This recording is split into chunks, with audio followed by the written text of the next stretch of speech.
So hello friends, welcome back again to my YouTube channel. आज हम जो topic लेके आए हैं फिजिकल केमिस्ट्री का RRKM theory of unimolecular reaction. मतलब ऐसा रिएक्शन जो यूनिमोलिकुलर हो उसके लिए RRKM ने राइस रामसबर्गर कसेल मर्कस थ्योरी इन्होंने क्या दिया, क्या बताया, उसके बारे में हम डिटेल में जानने वाले हैं। तो ये जो RRKM थ्योरी है वो एक्चुअली में RRK थ्योरी का ही एक एक्सटेंडेड फॉर्म है जिसमें ट्रांजिशन स्टेट थ्योरी को मिक्स किया गया, समझ सकते हैं। ठीक है, इसमें इन्होंने ये बताया कि मॉलिक्यूल में various normal mode of vibration हो सकता है, उसके साथ साथ में रोटेशनल मोड भी होता है। ठीक है, मॉलिक्यूल क्या करेगा, वाइब्रेट तो करेगा ही। जैसे ये कोई एग्जांपल है, थोड़ा बड़ा लिख रहा हूँ मैं यहाँ पे। इसके जो बॉन्ड्स होंगे वो वाइब्रेट करेंगे, साथ में यहाँ पे रोटेशन भी तो हो सकता है, ये मॉलिक्यूल रोटेट भी तो कर सकता है। ठीक है, अब ये स्पेस में है, फ्री है ये, ठीक है, तब ये रोटेट करेगा। जब इसमें गतिज ऊर्जा होगी, काइनेटिक एनर्जी होगा। ठीक है, काइनेटिक एनर्जी होगा, किसी दूसरे मॉलिक्यूल एम से टकराएगा, हो सकता है एम में भी काइनेटिक एनर्जी हो, तो ये अपनी एनर्जी इसको दे देगा। इससे क्या हो जाएगा, इस मॉलिक्यूल की एनर्जी क्या हो जाएगी, बढ़ जाएगी। ठीक है, एनर्जी क्या हो जाएगी, बढ़ जाएगी। तो यहाँ पे मेरा उद्देश्य था, यहाँ पे वाइब्रेशन, बॉन्ड के वाइब्रेशन, ठीक है, वाइब्रेशनल एनर्जी और इसकी रोटेशनल एनर्जी को समझाना। तो ये सारी एनर्जी ट्रांजिशन स्टेट थ्योरी में अप्लाई किया गया, और यही वाइब्रेशनल और रोटेशनल एनर्जी जो होते हैं वो क्या करते हैं, रिएक्शन में कंट्रीब्यूट करते हैं। मतलब किसी मॉलिक्यूल का अगर मान के चलो पर्टिकुलर बॉन्ड में वाइब्रेशनल एनर्जी बढ़ गया, मतलब ये दूर जाने लगे, आपस वापस आने लगे, दूर जाने लगे, एनर्जी इतनी बढ़ जाएगी वाइब्रेशनल एनर्जी कि दूर ही चला जाएगा, तो यहाँ बॉन्ड ब्रेक हो जाएगा। ठीक है, तो सिंपल सी बात है। तो इस तरह से रिएक्शन जो है होता है। तथा जो मॉलिक्यूल के खुद की जो वाइब्रेशनल एनर्जी होती है, खुद की जो वाइब्रेशनल एनर्जी होती है वो 0 पॉइंट एनर्जी देता है। मतलब मॉलिक्यूल अगर यहाँ पे स्थिर भी है तब भी इसके बॉन्ड्स में कुछ ना कुछ वाइब्रेशनल एनर्जी होगी, यही क्या कहलाता है, 0 पॉइंट एनर्जी कहलाता है, 0 पॉइंट एनर्जी। ठीक है, जो 0 पॉइंट एनर्जी है, अगर आपको समझ में नहीं आ रहा है तो आप ना इसको गूगल में सर्च कर लेना। ठीक है, वाइब्रेशनल फ्रीक्वेंसी जो है कभी जीरो नहीं होती, कभी जीरो नहीं होती, कुछ ना कुछ एनर्जी यहाँ पे होती है किसी भी मॉलिक्यूल में, उसी को कहते हैं 0 पॉइंट एनर्जी। अब यहाँ पे देखते हैं उसका क्या रोल है। ठीक है, जब मॉलिक्यूल दूसरे मॉलिक्यूल से कोलाइड करता है तो एनर्जी का ट्रांसफर होता है ना, और एक मॉलिक्यूल हो सकता है क्या हो जाए, एक्साइटेड स्टेट में चला जाए। अब यहाँ जितनी भी टाइप की एनर्जी इस एक्साइटेड मॉलिक्यूल में होगी उसको दो भाग में हम डिवाइड कर सकते हैं, एक तो एक्टिव एनर्जी और दूसरा इनएक्टिव एनर्जी। अब एक्टिव एनर्जी में क्या आएगा, इनएक्टिव एनर्जी में क्या आएगा, आगे मैं बताऊंगा आपको। ठीक है, तो वीडियो में लास्ट तक बने रहिए। जो वीडियो में नए हैं तो चैनल को सब्सक्राइब कर लीजिए, ताकि वीडियो जो है डायरेक्ट सर्च में तुरंत अपलोड करने के बाद आता नहीं है, और आता भी है तो काफ़ी नीचे आता है। तो अगर आप सब्सक्राइब किए होंगे तो आपको नोटिफिकेशन चला जाएगा। ठीक है, वीडियो को आपको ढूंढना नहीं पड़ेगा, सर्च करेंगे भी तो सर्च टॉपिक में आता नहीं है जल्दी, है ना। अब यहाँ पे देख लेते हैं एनर्जी स्कीम डायग्राम। तो ये जो स्टेट है ये आपका एक्साइटेड स्टेट है। ठीक है, या फिर कह सकते हो कोई मॉलिक्यूल एनर्जाइज्ड हो गया है, वो स्टेट है। और ये जो स्टेट है आपका 0 पॉइंट स्टेट है। ठीक है, 0 पॉइंट स्टेट, जिस स्टेट में मॉलिक्यूल रहता है। अगर क्लासिकल ग्राउंड स्टेट की बात करें तो क्लासिकल ग्राउंड स्टेट जो क्लासिकल थ्योरी में दिया जाता था वो उससे भी नीचे, मतलब कुछ ना कुछ एनर्जी 0 पॉइंट की तो होती है, तो मॉलिक्यूल इस स्टेट में रहता है।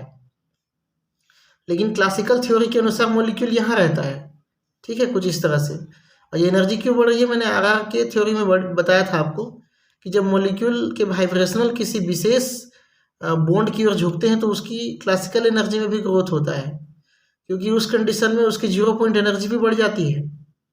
ठीक है, 0 पॉइंट एनर्जी भी क्या हो जाती है, बढ़ जाती है, जब वो किसी एक डायरेक्शन में एनर्जी को ट्रांसफर करते हैं तब। ठीक है, क्योंकि एक डायरेक्शन में एनर्जी को तभी ट्रांसफर करेगा जब उसमें कोई बाहरी इफेक्ट पड़ेगा, नहीं तो फिर उसको बाहरी इफेक्ट अगर नहीं पड़ रहा है किसी मॉलिक्यूल में तो उसकी एनर्जी को एक साइड में ट्रांसफर करने का जरूरत ही क्या था। ठीक है, लेकिन होता क्या है कि जब टकराता है मॉलिक्यूल तो उसकी एनर्जी क्या हो जाती है, ई स्टार बढ़ती है। ठीक है, अब ये जो ई स्टार होगा वो दो टाइप का हो सकता है, एक्टिव और इनएक्टिव। तो जो एक्टिव होगा वो एनर्जी को यहाँ तक बढ़ा देगा और इनएक्टिव वाला क्या कर देगा, उसको दोनों का कॉम्बिनेशन होगा। 2 भाग में डिवाइड कर दिया हम यहाँ पे, ठीक है, 2 भाग में डिवाइड कर दिया जनरली। जो इनएक्टिव एनर्जी है वो भी रिएक्शन होने में हेल्प करता है, लेकिन जब वो रिएक्शन होकर प्रोडक्ट बनता है, जैसे मान के चलो मैं ट्रांजिशन स्टेट थ्योरी बनाऊँ इस तरह से यहाँ पे ए जो है आपका एक्साइटेड स्टेट है और ये आपका पी है। तो यहाँ से यहाँ तक का एनर्जी का अगर मैं डिवाइड करूँ, यहाँ से जो एक्साइटेड एनर्जी लगा उसमें कुछ तो बाहर से एनर्जी लगेगा, कुछ एनर्जी इसके पास मॉलिक्यूल के पास खुद का था, ठीक है, उस एनर्जी को यहाँ यूज करेगा। जब ये प्रोडक्ट में बनते रहेगा तो वो एनर्जी रिटर्न हो जाता है ना। जो इनेक्टिव एनर्जी है वो मॉलिक्यूल में फिर से आ जाता है, उसके बॉन्ड्स फिर से वाइब्रेट करना चालू कर देते हैं। तो ये एनर्जी कहीं जाता नहीं है, ये एनर्जी बाहर नहीं जाता, बल्कि जो एनर्जी लगी है वो एनर्जी हो सकता है यहाँ पे रिलीज आउट हो, है ना। जो एनर्जी यहाँ पे काइनेटिक एनर्जी हम यहाँ पे स्टडी कर रहे हैं, जो मॉलिक्यूल के टकराने से मिली है, हो सकता है प्रोडक्ट बनने के बाद वो एनर्जी किसी दूसरे मॉलिक्यूल को दे दे, ठीक है, वो पॉसिबल है। लेकिन जो इनएक्टिव एनर्जी है वो मॉलिक्यूल में कंटेन रहेगी, ठीक है। समझने वाली बात है, ध्यान से समझते जाइएगा। अब जैसे अगर मान के चलो मैंने कहा कि यहाँ पे अगर कोई मॉलिक्यूल अपने अलग अलग डायरेक्शन के वाइब्रेशनल एनर्जी या रोटेशनल एनर्जी को एक ही जगह कंट्रीब्यूट कर दे, तो मैंने कहा 0 पॉइंट एनर्जी भी इंक्रीज हो जाती है। तो जो इंक्रीमेंट आता है उसको हम इनोट कहते हैं। इनोट मतलब मॉलिक्यूल के अंदर में ही एनर्जी का डिस्ट्रीब्यूशन कुछ इस तरह से हुआ, कुछ बाहरी फैक्टर हो सकता है, प्रेशर हो सकता है किसी मॉलिक्यूल के समीप आने के कारण, ठीक है। तो ये क्या होगी, इसकी 0 पॉइंट एनर्जी यहाँ हो गई। अब एक्टिवेशन एनर्जी कितना लगेगा, यहाँ से लेके यहाँ तक लगेगा, ठीक है। और ये एनर्जी क्या कहलाएगी, ई स्टार प्लस कर सकते हैं, इसको एक नाम दे दिया गया है। ये जो एनर्जी है वो क्या है, एनर्जाइट मॉलिक्यूल को एक्टिवेटेड मॉलिक्यूल में कन्वर्ट करने वाली एनर्जी है, ठीक है। अब यहाँ पे भी एक्टिव और इनएक्टिव एनर्जी का तो अपना रोल होगा, तो उसको यहाँ पे अलग से दिखाया गया है कि EH एनर्जी क्या है, एनर्जाइड मॉलिक्यूल का एक्टिवेटेड कॉम्प्लेक्स या एक्टिवेटेड मॉलिक्यूल में कन्वर्ट होने में जो एनर्जी यूज हो रही है, टोटल एनर्जी। देखो एक्टिवेशन एनर्जी में कुछ एनर्जी तो इसके रोटेशन और वाइब्रेशन में यूज हो गई, है ना। जो बची हुई एनर्जी थी उसी को हम मानेंगे कि ये एक्साइटेशन एनर्जी था, ठीक है, और ये जो है एक्टिवेटेड कॉम्प्लेक्स में चेंज हो गया, ठीक है। आई होप आपको समझ में आ गया होगा, अगर नहीं आया होगा तो रिकैप करके देख सकते हो, है ना। आपके हाथ में मोबाइल है और कंट्रोल भी है। नेक्स्ट हम देखते हैं टोटल एनर्जी क्या होगी, एक्टिव और इनएक्टिव एनर्जी होगी। एक्टिव एनर्जी के अंतर्गत में कौन कौन आएंगे, एक्टिव एनर्जी के अंतर्गत में वाइब्रेशनल एनर्जी आएंगे, इंटरनल रोटेशनल एनर्जी आएंगे, जो मॉलिक्यूल को एक्टिव बनाते हैं, जिसके कारण में बॉन्ड जो है टूटता है। इन सभी की एनर्जी में बढ़ोतरी होती है, इसी वजह से क्या होता है, बॉन्ड टूटता है। और इनएक्टिव एनर्जी में भी वाइब्रेशनल एनर्जी आएगा, लेकिन 0 पॉइंट एनर्जी कहते हैं हम उसको, जो मॉलिक्यूल में पहले से फिक्स रहता है, ठीक है। रिएक्शन के दौरान ये चेंज नहीं होता, अतः यह बॉन्ड ब्रेकिंग में कंट्रीब्यूट नहीं कर सकता है। कंट्रीब्यूट नहीं कर सकता कहने का मतलब ये, कंट्रीब्यूट तो खैर ये तो नहीं करेगा, लेकिन उसकी टेंडेंसी को जरूर बढ़ा देगा ये, ठीक है। आरआरकेएम थ्योरी में क्वांटम स्टैटिस्टिक्स की सहायता से डिस्ट्रीब्यूशन फंक्शन को function of energy del E कोई छोटी एनर्जी होगी, ठीक है, कोई इस प्रकार से कैलकुलेट किया गया है। तो यहाँ पे डायरेक्ट आपको फार्मूला लिखना है, कोई डेरिवेशन वेरिएशन नहीं करना है। फंक्शन ऑफ एनर्जी ये हो गया पूरा, ठीक है, e function of e into del e, दोनों में स्टार, ठीक है, इक्वल टू यहाँ पे रो है, इधर ये थोड़ा सा लाइन खींचा जा रहा था, ये रो है, इधर भी सेम टर्म है, यहाँ भी सेम टर्म है, दोनों टर्म में डिफरेंस क्या है बताऊंगा। ये rho of energy, excited energy exponential del E upon RT, ये फॉर्मूला आपको मालूम है कहाँ से आया हुआ है, ये आइडियल गैस है ना, इंटू डेल ई, उसमें डेल ई जो है हम मल्टीप्लाई किए हैं, ठीक है। सेम टर्म मैंने यहाँ भी लिया, लेकिन यहाँ पे क्या कर रहा हूँ मैं, इसको पार्टीशन फंक्शन के रूप में लिख रहा हूँ। मतलब इसका क्या कर दिया, हम इंटीग्रेशन कर दिए हैं 0 से लेके इन्फिनिटी तक। मतलब 0 कंडीशन, शुरुआती कंडीशन से लेके लास्ट कंडीशन रिएक्शन के खत्म होते तक जो परिवर्तन हुआ, इन्फिनिटी मतलब रिएक्शन कब खत्म होगा आपको नहीं पता, ठीक है, इसलिए यहाँ पे इन्फिनिटी लिया गया है। यही टर्म यहाँ पे हमने लिया है। अब यहाँ पे रो क्या होगा, रो स्टार जो होगा वो क्या बताएगा, डेंसिटी ऑफ स्टेट। अभी डेंसिटी ऑफ स्टेट क्या होता है, तो वो होता है energy between E star and E star plus del E. मतलब ई स्टार की जो एनर्जी है प्लस मॉलिक्यूल में जो ई स्टार प्लस डेल ई परिवर्तन जो हो रहा है ना, डेल ई मतलब जो स्मॉल एनर्जी चेंजेस हो रहा है ना, उसको जोड़ के दोनों के बीच में जो डिफरेंस आ रहा है उसको कह दिया गया है डेंसिटी ऑफ स्टेट। किसी एक अवस्था में एनर्जी में होने वाला परिवर्तन है, ठीक है, एनर्जी में होने वाला परिवर्तन है ना, होगा जी। ई एनर्जी उस सिस्टम के पास है, उसकी एनर्जी डेल ई बढ़ गई, दोनों में डिफरेंस निकालोगे तो क्या होगा, एनर्जी चेंजेस ही होगा। तो वो किसी स्टेट की, एक स्टेट की, ठीक है, सिंगल स्टेट के लिए है, ठीक। अब आगे डिनोमिनेटर में पार्टीशन फंक्शन को यूज किया गया है जो एक्टिव एनर्जी कंट्रीब्यूशन से रिलेटेड है। ये जो पार्टीशन फंक्शन यूज किया गया है वो क्या है, एनर्जी रिलेटेड, क्या बोलना चाहिए, एनर्जी कंट्रीब्यूशन कितना हो रहा है उससे रिलेटेड है। फॉर्मूला आपको याद ही करना पड़ेगा, डेरिवेशन काफ़ी लंबा है। मैंने इससे पहले जो आरआर के थ्योरी के बारे में आपको बताया था, आपको उस वीडियो को देख के समझ में आ गया होगा कि कितना पेचीदा है वो, ऐसे भी समझ में नहीं आता है, वैसे भी समझ में नहीं आता है, रटना ही पड़ेगा, ठीक है। पर कुछ कुछ टर्म है उसको तो समझ लो कम से कम, ठीक है। अब यहाँ पे क्या हो गया, पार्टीशन फंक्शन को यूज कर दिया, ठीक है। आरआरकेएम थ्योरी के अनुसार रेट कांस्टेंट K2E स्टार इस प्रकार होगा। तो K2E स्टार जो होगा वो होगा यहाँ पे L क्या है, कोई स्टैटिक फैक्टर है, स्टैटिक फैक्टर। यहाँ पे summation of P E active upon H rho E star F R। अब देख लेते हैं ये सारे टर्म्स क्या क्या हैं। L तो है आपका स्टैटिक फैक्टर, स्टैटिकल फैक्टर है, ठीक है, जो मॉलिक्यूल में स्टैटिकल फैक्टर होगा वो है, ठीक है। अब जो है रो पी ई एक्टिव, ये वाइब्रेशनल रोटेशनल क्वांटम स्टेट को दिखाता है। ये क्या दिखा रहा है, वाइब्रेशनल रोटेशनल क्वांटम स्टेट जो मॉलिक्यूल में होता है। वाइब्रेशनल रोटेशनल का क्वांटम स्टेट कहने का मतलब क्वांटम एनर्जी लेवल। भाई रोटेशन वाइब्रेशन के भी तो एनर्जी लेवल होंगे, है ना। कई बार आपने इस तरह से डायग्राम देखा होगा, जेवलॉन्स की डायग्राम, ठीक है। इस तरह से इलेक्ट्रॉनिक एनर्जी लेवल जो है इस तरह से होते हैं। इसमें छोटे छोटे एनर्जी स्टेट होते हैं जो वाइब्रेशनल होंगे और एक कुछ बड़ा इस तरह से लाइन होगा जो रोटेशनल होंगे। मतलब यहाँ पे अगर मान के चलो 3 रोटेशनल एनर्जी लेवल है जिसको मैं डार्क कर दे रहा हूँ, इन रोटेशनल एनर्जी लेवल के अंदर में कितने वाइब्रेशनल एनर्जी लेवल होंगे वो भी आपको क्लियर नहीं होगा, ठीक है, वो स्पेक्ट्रा से समझ में आता है। तो यहाँ पे क्या हो गया, वाइब्रेशनल और रोटेशनल क्वांटम स्टेट कहने का मतलब उनका खुद का एनर्जी लेवल को बताता है, जिसमें सभी जो एनर्जी होंगे वो क्या होंगे, एक्टिव होंगे, ठीक है। अब यहाँ पे एफ आर क्या होता है, एफ आर एनर्जाइड मॉलिक्यूल की वह वैल्यू जो चेंज होती है, एनर्जाइड मॉलिक्यूल की वह वैल्यू जो चेंज होती है, जनरली रोटेशनल एनर्जी होता है वो, ठीक है। जनरली क्या होता है, रोटेशनल एनर्जी होता है जो रिएक्शन के ड्यूरिंग द रिएक्शन टाइम है ना चेंज होता है, ठीक है।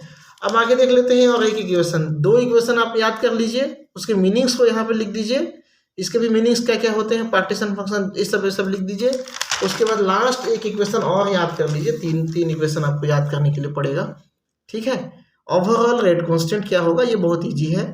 आरआरकेएम थ्योरी का यह एक फीचर है कि जो यह बताता है कि हाई प्रेशर लिमिट जब लिया जाता है तब रिएक्शन रेट जो होता है वो कांस्टेंट हो जाता है। मतलब ये कहा जा सकता है कि फर्स्ट ऑर्डर रिएक्शन को फॉलो करता है जो ट्रांजिशन स्टेट थ्योरी द्वारा दिया गया है, ठीक है।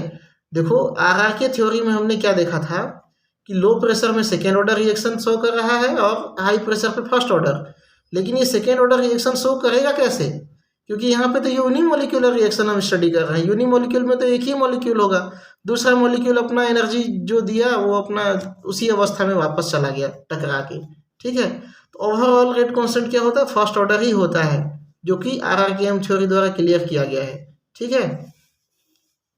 तो यहाँ पे के इन्फिनिटिव क्यों लिया गया, ओवरऑल रेट कांस्टेंट, जितना भी रिएक्शन किसी सिस्टम में हो रहा होगा उसका ओवरऑल रेट कांस्टेंट क्या होगा, वो होगा आपका के टी अपॉन एच। यहाँ पे के क्या है, Boltzmann constant, T temperature, H Planck constant. अब क्यू एच और क्यू आई क्या है ये हम अलग से समझेंगे।